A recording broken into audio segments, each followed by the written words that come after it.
Hi, my name is Liza DeCuna, and I'll be talking to you today about how popular apps impact children and what you as parents can do to protect them online. So let's go ahead and look at our outline for this presentation. We're going to cover the benefits and risks of technology, highlight specific apps of concern, show real news stories, and offer practical safeguards and tools. I'm also going to present you with some information for the Ohio Attorney General in case you want to reach out with some additional safeguard suggestions. And also I'm going to offer some additional references in case you want to do some more research on your own.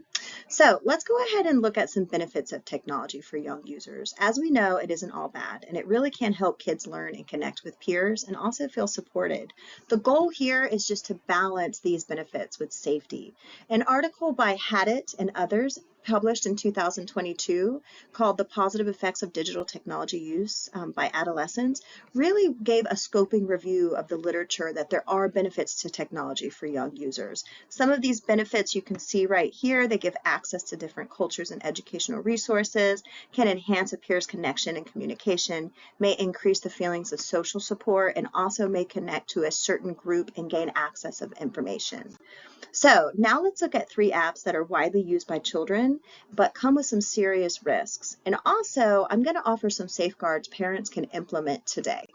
So let's first look at Roblox. Have your children ever played Roblox? Are you aware of its chat features? So Roblox is a creative platform that has many features. It's user-generated content. It has avatar creation features. Children can talk to each other, and it has economy system. But there are some dangers of Roblox. So there's no age verification feature. Adults can talk to kids very easily. There's highly suggestive environments such as hotels, and voice chat option can be highly inappropriate for young users. Right here, Roblox, here's one of the news articles. In this, the defendant utilized Roblox and platform to connect with 13 and 11-year-old girls and actually attempted to communicate with them and was arrested. All right, so now what about Discord? Have you checked their server memberships? Right here, there's some main features of Discord, which has a group chat and playing games with others in chat room. The problem is that it is largely unmonitored. So some other dangers of Discord is bullying and cyber attacks. So there have been several legal cases that have involved Discord, such as the defendant here groomed vulnerable minors to get them to send explicit content and photos and then threatened to leak those photos to coerce his victims into sending more images and recruiting additional victims. Another case is investigation by the FBI showed that this defendant used a social media platform to have sexually explicit communications with a 13-year-old girl. Here, the victim said that the defendant first contacted her on Instagram, and then when she was 13 years old and he was 19 years old, he also contacted her through Discord and text messages. So you can see that there's really some dangers with using Discord. All right, so now we're going to look at Instagram. Are your children using Instagram? Have you discussed the privacy settings? So Instagram is some of the main features is it has reels and stories and shopping. There's direct messages. And now what we're going to talk about today is a new feature with a map feature. So here it allows users to use location sharing. And these are going to show some real dangers.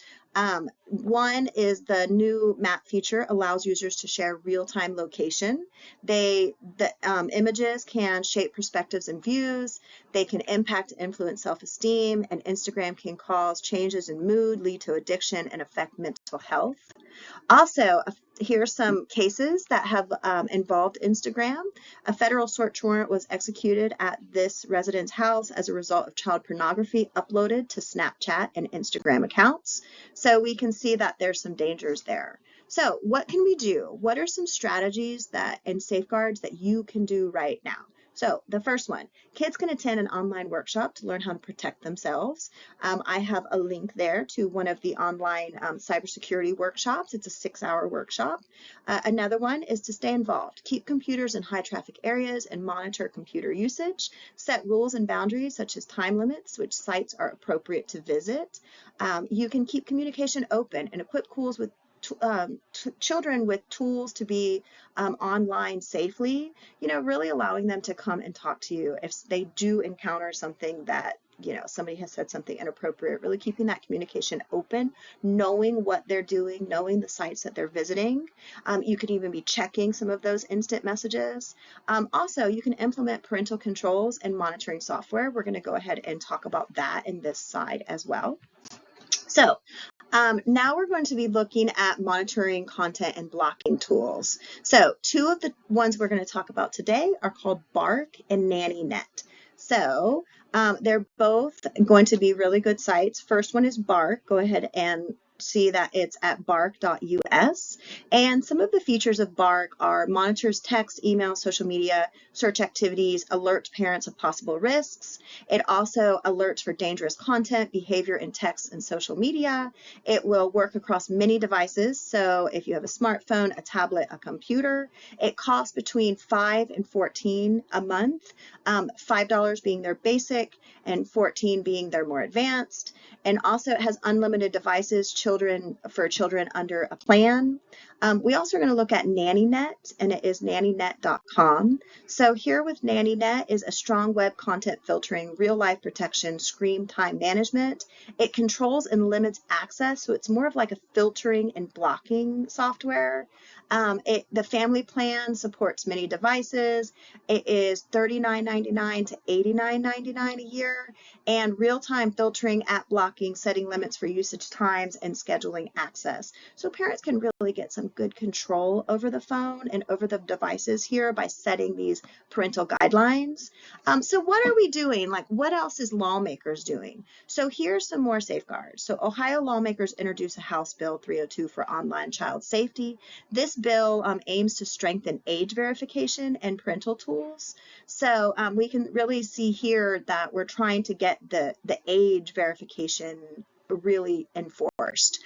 Also, here is Snapchat's new 45-minute course teaches teens about 4 risks they can face on social media.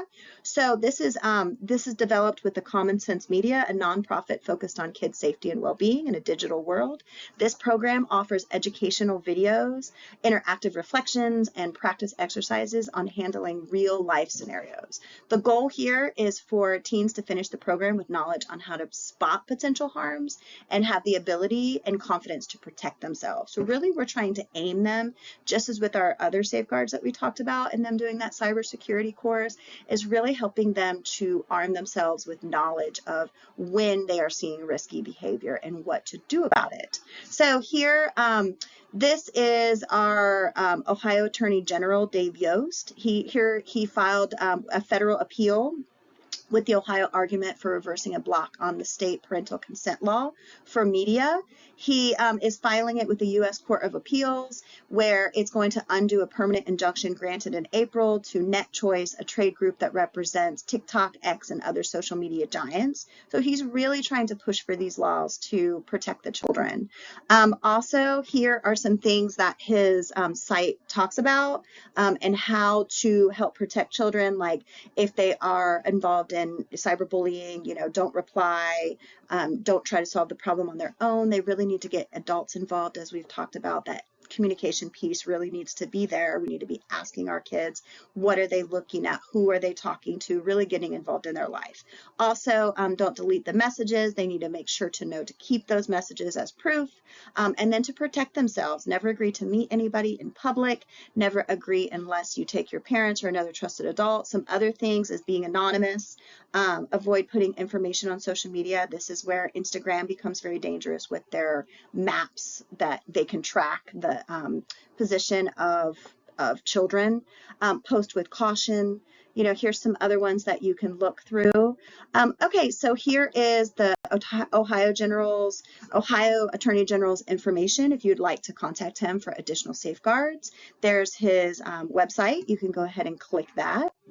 Here are some additional references that I've just added. I've linked in all the references within the PowerPoint, so you'll be able to go directly to the articles that I've talked about. You'll be able to go directly to anything that I've mentioned as far as social media, as far as safeguards, anything that you need is within the document. However, I wanted to get some additional references. These are some things that I've also referenced inside of this PowerPoint, but I wanted to give them to you just in case you wanted to continue to read. So there's lots of really good ones in here that just talk about how to protect our children. And it really is going to be with teachers, with parents, with children, all of us working together as a team to really protect the kids. So if you have any questions, please let me know. You may email me. I'm always here to help. I'm here to work out a plan for you. All right, have a wonderful day.